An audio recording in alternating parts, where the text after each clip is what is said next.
चलो, हाँ प्यारे बच्चों, अब हम लोग इस क्वेश्चन को सॉल्व करेंगे बाबू। ठीक है, और इस तरह से क्वेश्चन हर साल आपके पेपर में पूछे जाते हैं और इसी के आधार पे अथवा करके देता है। या तो विद्युत मोटर दे देगा या तो प्रत्यावर्ती धारा डायनामो दे देगा। ठीक है, तो या तो आप सवाल लगाएंगे या तो उसको सॉल्व करेंगे। इसमें टाइम कम लगता है। ठीक है, अगर जिस बच्चे को समझ में आ जाता है कैसे कैलकुलेट किया जाता है तो उसका टाइम बच जाता है, और टाइम जब बच जाएगा उसके आधार पे आप कोई दूसरा क्वेश्चन कर लेंगे। इससे आपकी मार्किंग क्या हो जाती है, बढ़ जाती है।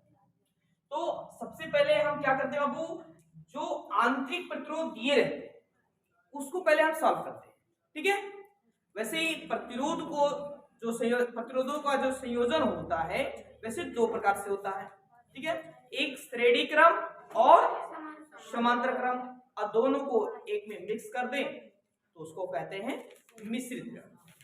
ठीक है बाबू, अब यहां हम देख रहे हैं कि एक ही तार से कितने तार दिखाई दे रहे हैं बाबू, दो। और इस तरह से जब एक ही तार से दो तार, तीन तार, चार तार निकले हो उसमें प्रतिरोध दिखाई दे। ठीक है, तो समझ जाइएगा कि वो किस क्रम में है, समांतर क्रम। किस क्रम में है, समांतर क्रम में। तो कुछ बच्चे सोच रहे हैं सर अगर यहाँ एक प्रतिरोध और हम जोड़ दें यहाँ तब क्या होगा। अब यहाँ ध्यान दीजिएगा, इसको पहले हम सॉल्व करते हैं। अब एक ही परिपथ में कितने प्रतिरोध हैं, दो। यहाँ दो, देखो सामने सामने दिखाई दे रहा है ना ये। अब देखिएगा इस प्रतिरोध का मान लेते ये पहला सिरा इसका, ये इसका दूसरा, और इसका पहला सिरा ये दूसरा। तो हम आपको बताए थे कि जब पहले प्रतिरोध के दूसरे सिरे और दूसरे प्रतिरोध के पहले सिरे से जुड़ा हो तो श्रेणी क्रम होता है। अब यहां से यहां इसको सॉल्व करने के बाद अब यहां देख रहे हैं ये एक दूसरे के किस क्रम में, समांतर दिखाई दे रहे हैं। एक ही तार से देखो यहाँ और यहाँ ही निकला हुआ है और दोनों में प्रतिरोध जुड़े हैं तो ये किस क्रम में हो जाएंगे, समांतर क्रम में।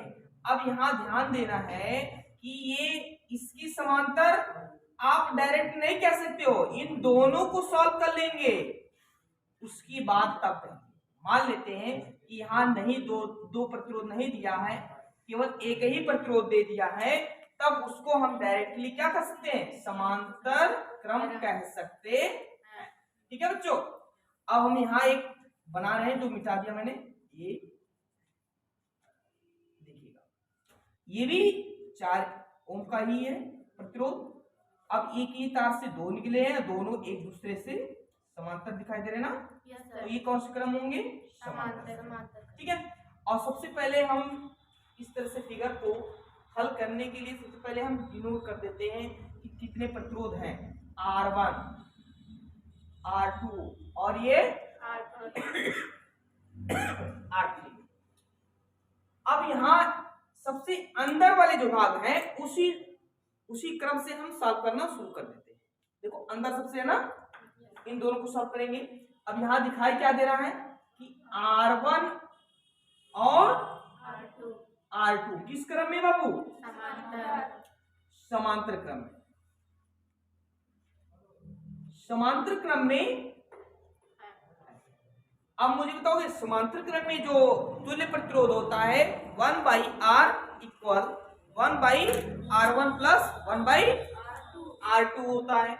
तो यहाँ तुल्य प्रतिरोध निकालें तो ये होगा 1/R equal 1/R1 plus 1/R2। अब यहाँ देखिए लाला, R1 का जो मान है कितना है, 4। यहाँ भी R2 का मान कितना है, चलो अब ये इसको सॉल्व करते हैं। इसका हर क्या है, समान है, बराबर। अंश को जोड़ेंगे, एक और एक कितना हो जाएगा, 4 कर दे। इसको काट दे रहे बापू तो 2 दूना 4, 1/R इक्वल हो जाएगा 1/2। इसको इसी का उल्टा कर देंगे तो ये 2 हो जाएगा। ठीक है, ये आ गया इसका मान। ये ध्यान दीजिएगा ये R1 और R2 का है, R1 और R2 है। अब इनको हमने सॉल्व कर लिया सॉल्व कर लिया। अब देखिए मैं इसको सॉल्व किया बाबू तो ये एक क्या बन गया, एक सामूहिक रूप से प्रतिरोध, उसका नाम क्या है R1 R2। इसका सामूहिक नाम है R1 और R2। ए बाबू इधर आओ, इधर आओ।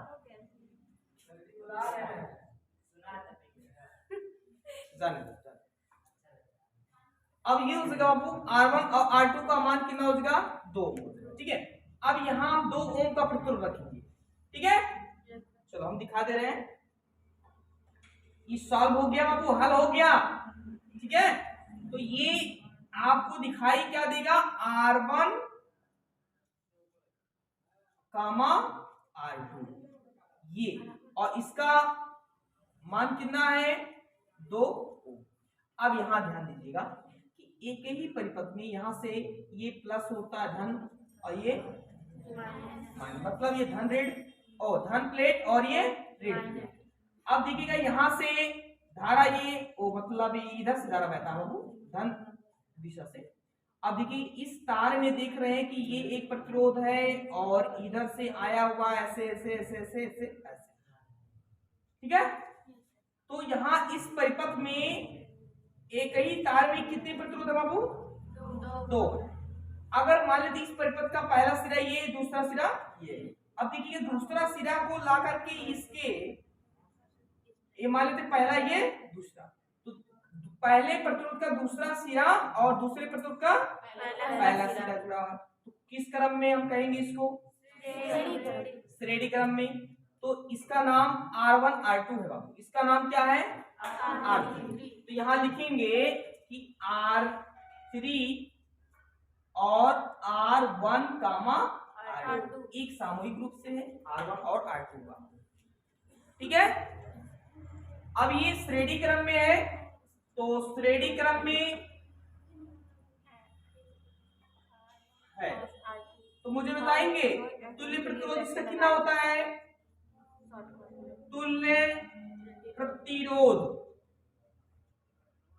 तो ये हो जाएगा R बराबर कितना हो जाएगा बाबू R1 प्लस R2 R3। ये देखिएगा ये सामूहिक रूप से R2 और नहीं बाबू यहाँ R3, R3 इसको कर देते हैं, R1 R2 यहाँ कर देते हैं।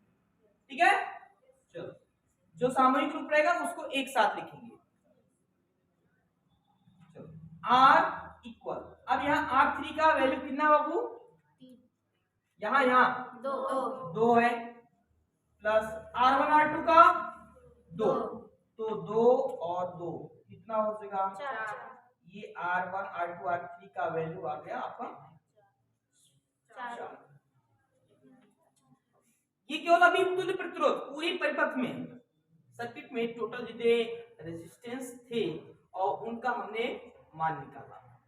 अब ये कह रहा परिपथ में धारा ज्ञात कीजिए कि परिपथ में कितना धारा बह रहा है।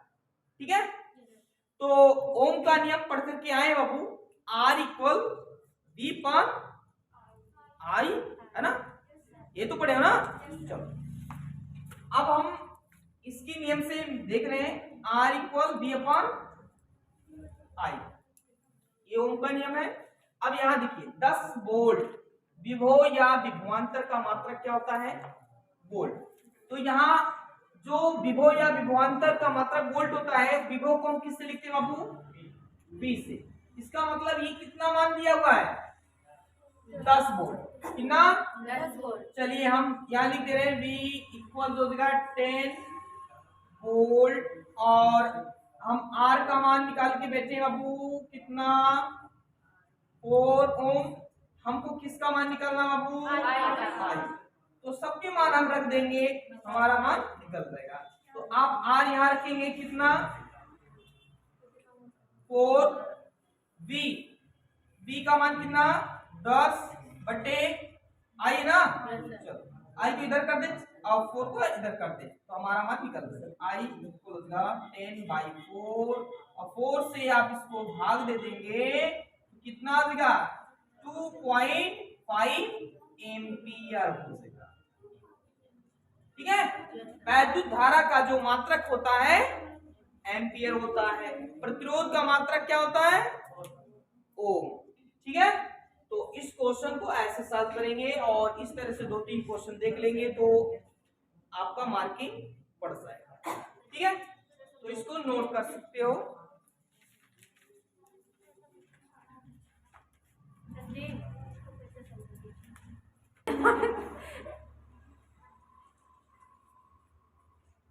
हाँ बच्चों, चलो देखो दूसरा क्वेश्चन।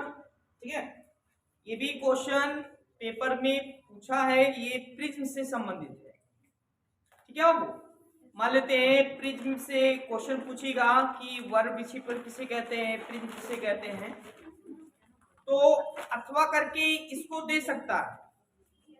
ठीक है, जैसे मैंने आपको बताया कि ये क्वेश्चन देगा और इसके अलावा आपको लिखने के लिए देगा थ्योरेटिकल, जैसे होगा जैसे विद्युत मोटर हो गया और भी उससे संबंधित हो गया। ठीक है, वो परिभाषा पूछेगा, या तो उसको करना है या तो इसको करना है। तो सेम कंडीशन इसमें है, प्रिज्म से संबंधित हर साल पेपर में पूछे जाते हैं। तो एक न्यूमेरिकल आपको देगा और एक थ्योरी लिखने के लिए देगा, तो दोनों में से आपको एक करना है। ठीक है, चलो एक क्वेश्चन मैं बोल रहा हूं उसको करके दिखाएंगे आप। देखिए, एक प्रिज्म का कोण, इसको मिटा दे बापू, एक प्रिज्म का कोण 60 अंश, एक प्रिज्म का कोण 60 अंश तथा अल्पतम विचलन कोण, अल्पतम विचलन कोण 38 डिग्री, 38 डिग्री है। प्रिज्म के पदार्थ का अपवर्तनांक ज्ञात कीजिए। प्रिज्म के पदार्थ का अपवर्तनांक ज्ञात कीजिए।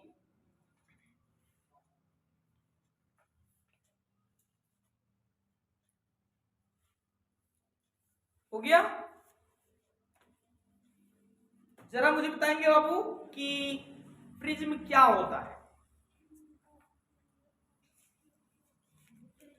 प्रिज्म, हाँ, कांच का बना एक पारदर्शी पदार्थ होता है जो दो समतल पृष्ठों से घिरा हुआ किसी कोण पर झुका हुआ, उसे हम प्रिज्म कहते हैं। ठीक है, इसमें वर्ग विक्षेपण की घटनाएं भी होती हैं और कभी कभी क्वेश्चन पूछता है कि अपवर्तन कोण, आपतन कोण और निर्गत कोण और विचलन कोण को चित्र बना करके उसको संकेत कीजिए या दर्शाइए। ठीक है, तो इस तरह से क्वेश्चन पूछता है। अब ये न्यूमेरिकल में बाबू है, तो सबसे पहले क्वेश्चन को ध्यान से पढ़ेंगे, उसके बाद जो जो इसके मान दिए रहेंगे उसको हम क्या करेंगे, नोट करेंगे। कह रहा प्रिज्म का कोण 60 अंश है, तो प्रिज्म एक है इस तरह से, ये मार्कर नहीं चल रहा है, एक प्रिज्म है बाबू और इसका जो कोण है ये ए है, यही कोण की बात मैं कर रहा हूं, ये दो समतल पृष्ठों से घिरा हुआ किसी कोण पर झुका रहता है। अब देखिएगा, ये कोण, प्रिज्म का कोण जो है वो कितना दिया है, 60 अंश, 60 डिग्री। अब देखिएगा यहाँ अल्पतम विचलन कोण 38 डिग्री है बाबू। तो अल्पतम विचलन कोण कब बनता है, जब हम प्रकाश किरण इस पृथ्वी पर आपतित कराते वाला, तो यहाँ अपवर्तन होता है ना। अब यहाँ ध्यान देना है, ये जो हमारा वायु माध्यम एक है तो इसको हम क्या बोल सकते हैं, विरल माध्यम। क्या मान सकते हैं, विरल माध्यम है ना। और सघन माध्यम वह माध्यम होता है जिसमें परमाणु बहुत आसपास होते हैं। इसका मतलब जिसका घनत्व ज्यादा होता है, जिसका घनत्व ज्यादा होता है वो हमारा सघन माध्यम होता है। अब यहाँ देख रहे हैं ये वायु है, ये कांच है, तो ये हमारा सघन होगा, ये हमारा विरल। जब ये विरल से सघन माध्यम में जाता है तो अभिलंब की ओर झुक जाता है। अब इसमें हम क्या करते हैं बाबू, एक अभिलंब डालते हैं, है ना।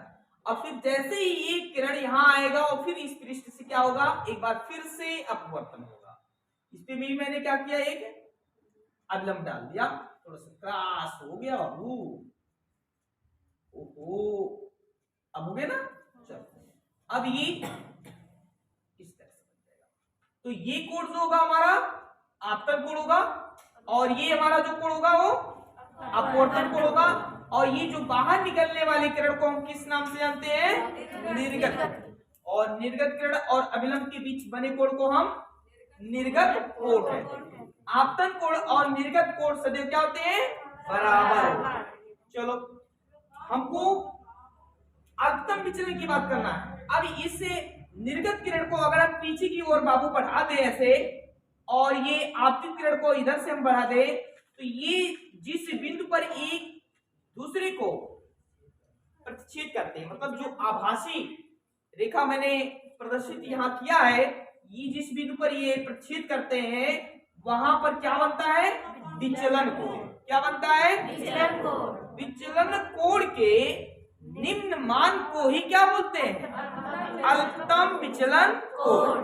अल्पतम विचलन कोण को हम डेल एम या डेल्टा एम से प्रदर्शित करते हैं।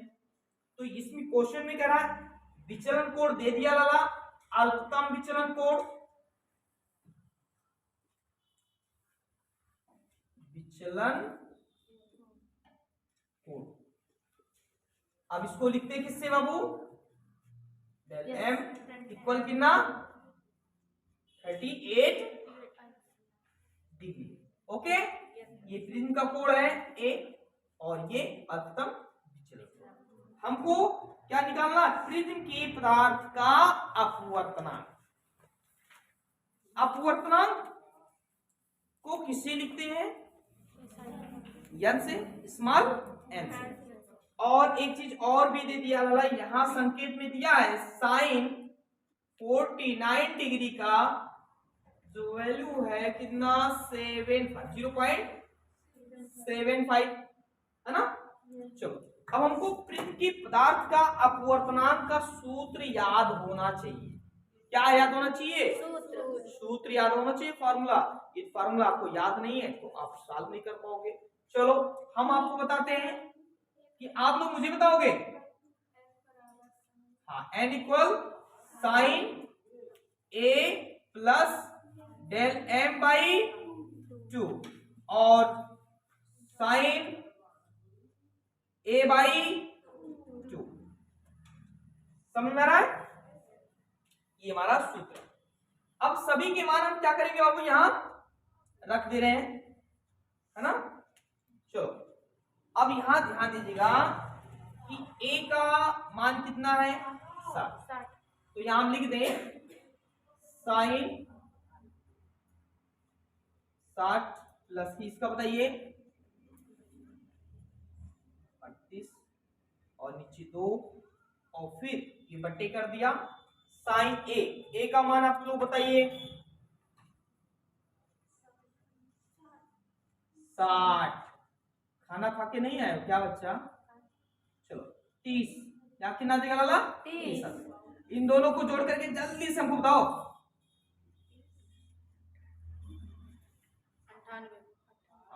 98 बट्टे कितना बाबू 2, और ये कट करके कितना आया साइन 30।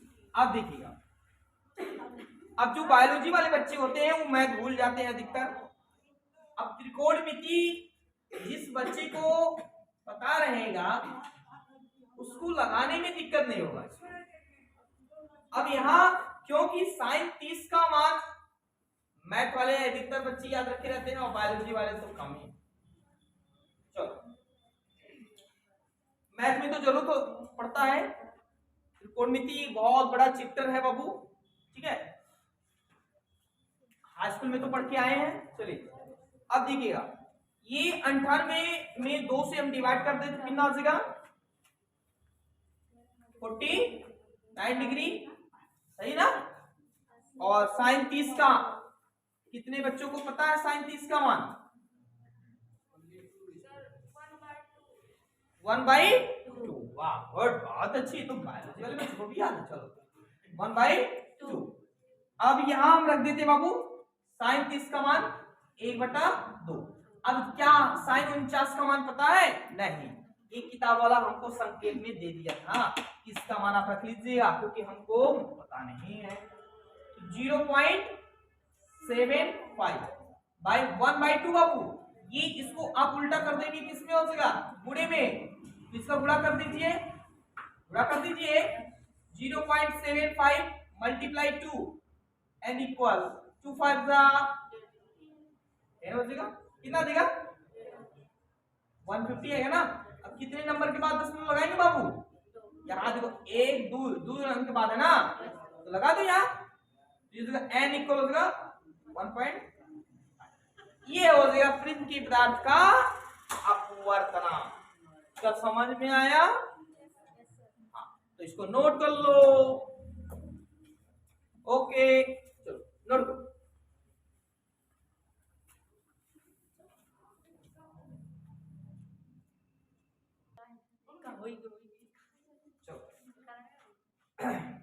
जैसे कुछ क्वेश्चन बाबू 1 नंबर के आते हैं, ठीक है, तो एक क्वेश्चन 1 नंबर वाले क्वेश्चन को हम कुछ बताते हैं आपको।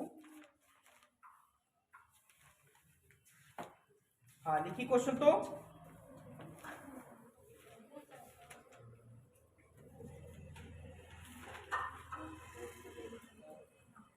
देखिए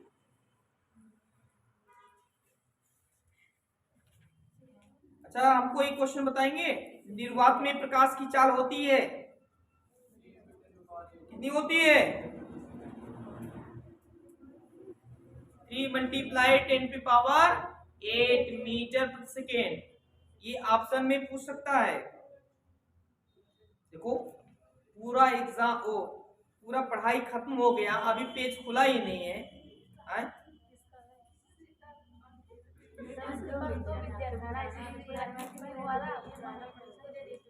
इसको अब हम बोले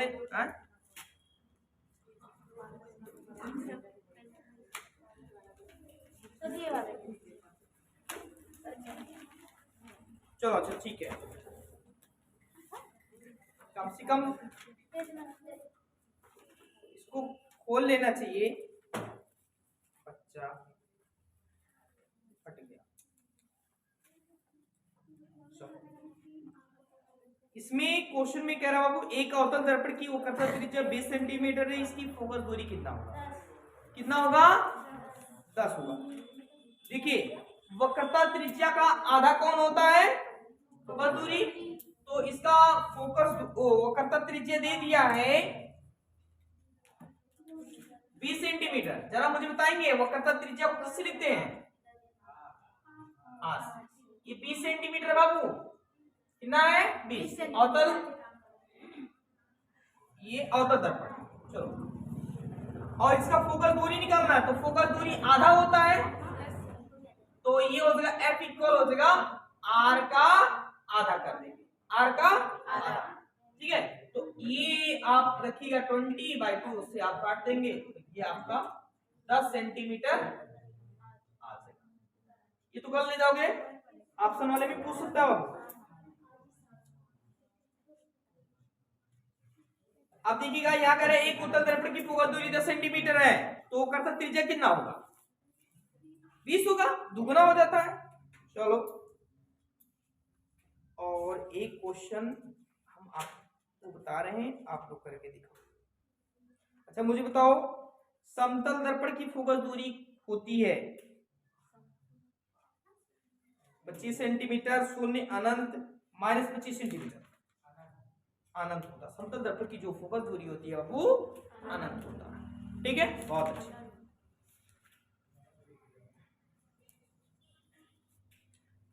कह रहा है किसी गोली दर्पण तथा किसी पतले गोली लेंस दोनों की फोकस दूरियां -15 सेंटीमीटर है, तो दर्पण तथा लेंस संभव है दोनों अवतल, दोनों उत्तल, दर्पण अवतल तथा लेंस उत्तल, दर्पण उत्तल लेंस अवतल, ये तो दोनों से मिला करके दिया है, दोनों अवतल, क्योंकि जो फोकस दूरियां कह रहा है ऋणात्मक बाबू, और लेंस की फोकस दूरियां जिसकी ऋणात्मक होती है वो हमारा अवतल लेंस होता है, क्योंकि अवतल लेंस की फोकल दूरी क्या होती है, ऋणात्मक होता है।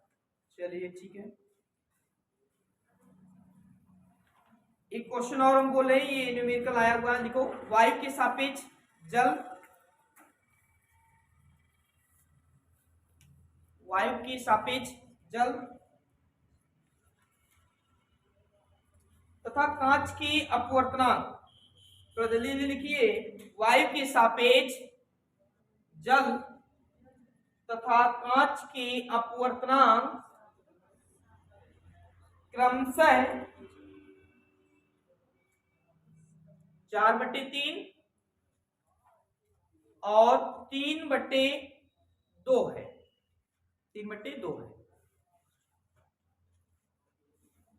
तो जल का कांच की सापेक्ष, जल का कांच की सापेक्ष अपवर्तनांक ज्ञात करना है, तो अपवर्तनांक ज्ञात कीजिए, अपवर्तनांक ज्ञात कीजिए। अब देखिएगा बाबू, एक चीज यहां ध्यान दीजिएगा कि जो जो मान दिया है उसको पहले नोट तो करना ही है, और लास्ट में क्या बोल रहा है, किसकी सापेक्ष हमको मान निकालना है। यहां देखिएगा, कह रहा है क्वेश्चन में कि वायु की सापेक्ष जल तथा कांच की अपवर्तनांक क्रमशः इतने इतने हैं, तो पहले किसका नाम ले रहा है, जल का, मतलब वायु की सापेक्ष जल का दे दिया है। तो वायु के सापेक्ष जल का अपवर्तनांक, वायु के सापेक्ष जल का अपवर्तनांक, जरा मुझे बताएंगे जल का अपवर्तनांक का फार्मूला क्या हो गया, मतलब इसके लिए वायु के सापेक्ष जल का अपवर्तनांक, इसको कैसे डिनोट करेंगे, ए एन डब्ल्यू, समझ में आ रहा ना, A for air, W for water, A N G लिखेंगे, मतलब वायु के सापेक्ष जल का अपवर्तनांक। इसका मान कितना दिया है, 4/3, ठीक है। फिर आगे भी बोला है कि कांच के अपवर्तनांक 3/2 है ना, मतलब वायु के सापेक्ष, वायु के सापेक्ष बाबू किसका, कांच का अपवर्तनांक, है ना। चल अब जरा मुझे बताएंगे कि वायु के सापेक्ष कांच का अपवर्तनांक को कैसे डिनोट करेंगे, ए एन जी, बहुत अच्छे, कौन बच्चा बोला, अंकुर बाबू, चलो ठीक है। अब ये है 3/2, चलो हमको निकालना क्या बाबू, जल का कांच की सापेक्ष अपवर्तनांक, कांच की सापेक्ष अपवर्तनांक निकालना जल का, तो कांच की सापेक्ष उल्टा बोला बाबू, जल का कह रहा है जल का कांच की सापेक्ष अपवर्तनांक, मतलब ऐसे बोलना चाहिए था, कांच की सापेक्ष जल का अपवर्तनांक, कोई बात नहीं, वो आपको क्वेश्चन बजा रहा है कि सापेक्ष जल का अपवर्तनांक, समझ में आ रहा ना, हाँ इसका मान निकालना है, और ये हो जाएगा जी एन डब्ल्यू ना, जी एन डब्ल्यू, कांच की सापेक्ष जल का अपवर्तनांक जी एन डब्ल्यू।